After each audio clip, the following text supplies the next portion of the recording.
Good morning, everyone. Welcome to one of our classes. Today, we're going to keep learning everything about the tenses. We already learned present, past, and today it's future.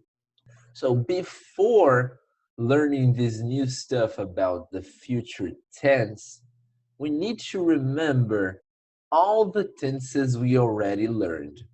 So let's do it one by one. The first one we learned was the simple present. We use verbs on infinitive, and it has this very characteristic thing about the third person. For example, I walk on the street. It's a first person, verb on the infinitive, nothing very different. But if we put on a third person in the singular, we change a lot of stuff. But in the he, the verb gets an S, and well, the rest is almost the same. I walk on the street, he walks on the street. The present continuous or the present progressive, as some books say it, and it brings this happening right now vibe. On the present continuous, the biggest difference is that the main verb gets an ing. It's called the gerund form. For example, she is dancing. I use the third person on the singular to show you that differently from the simple present, nothing changed even if you change the pronoun. So this is the third person in the singular, but everything is the same. If you put I, we, they, it means the same.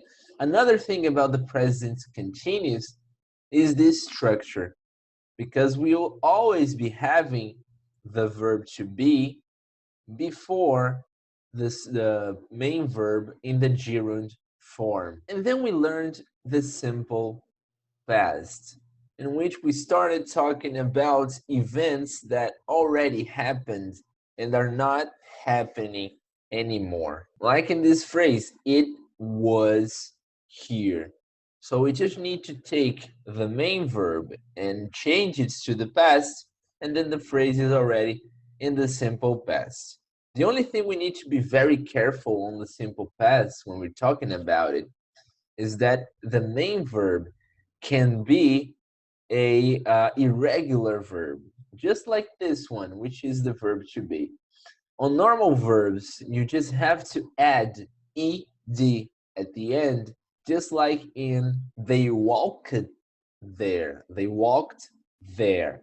Ed, when is a normal verb. When is an irregular verb, well, everything changed, and we need to memorize the list of the irregular verbs. And then it was the last one we learned.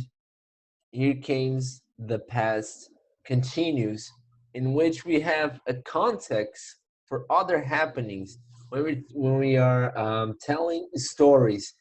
The main characteristic of the past continuous, its structure, which is the verb to be in the past plus the main verb in gerund.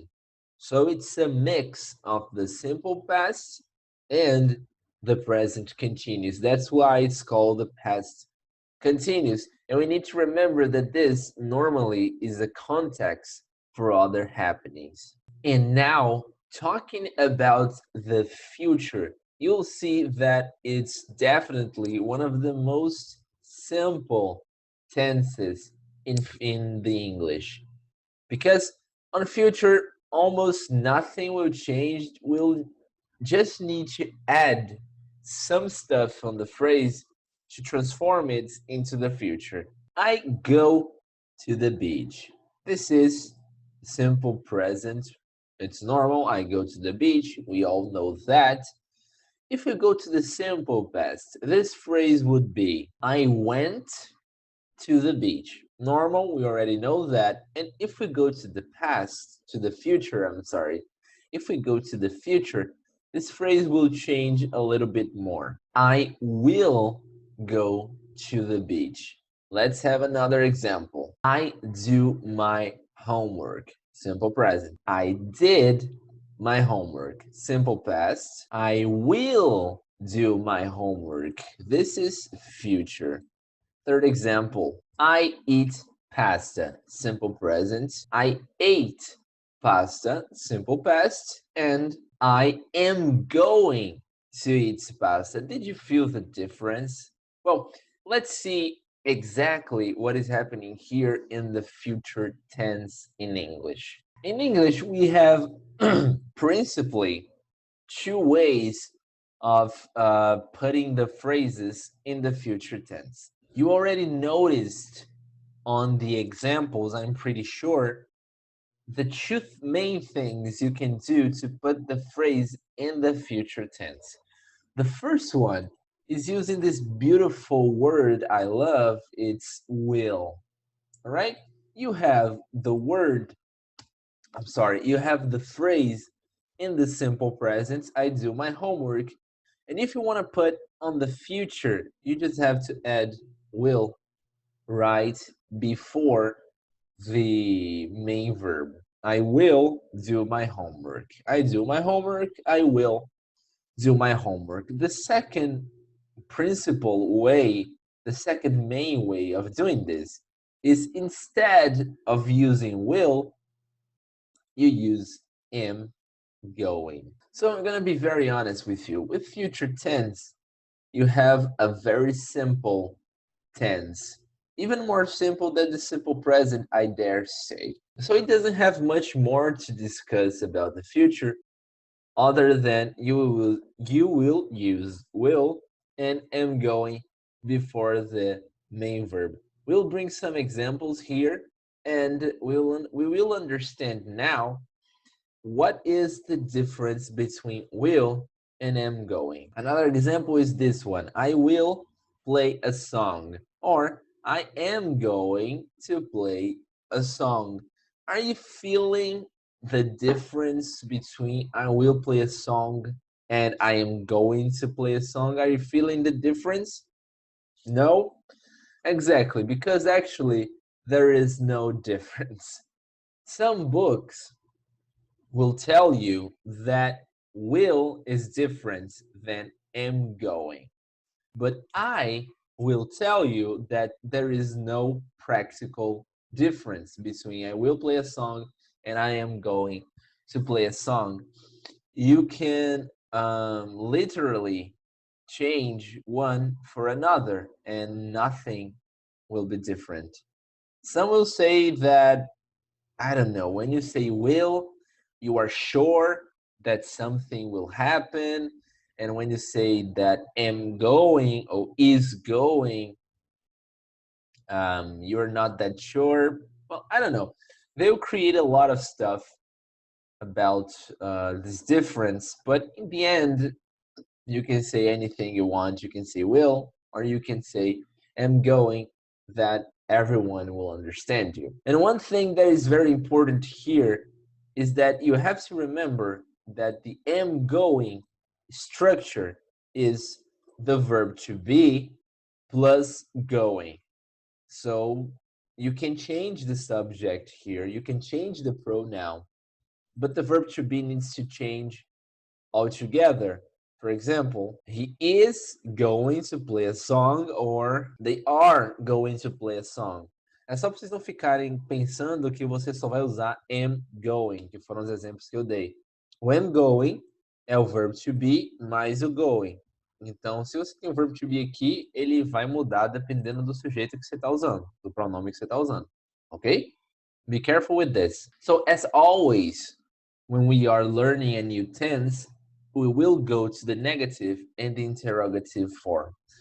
We learned this so much that I'm sure that you already discovered how to do the negative and interrogative because it's the same. There is only one really big difference when you are using the will in the negative form. That is this one. I'm gonna change an affirmative to a negative so you can feel it. I will pick you up and I won't pick you up. This won't here is the negative version of will. So if we're gonna put a phrase in the negative with will, you just need to change the will to the won't. And the won't is nothing more, nothing less than will not. I am going to pick you up and I am not going to pick you up. That's the negative version of am going or are going or is going. Depends on the subject. Do you remember our first video when we talked about quasum?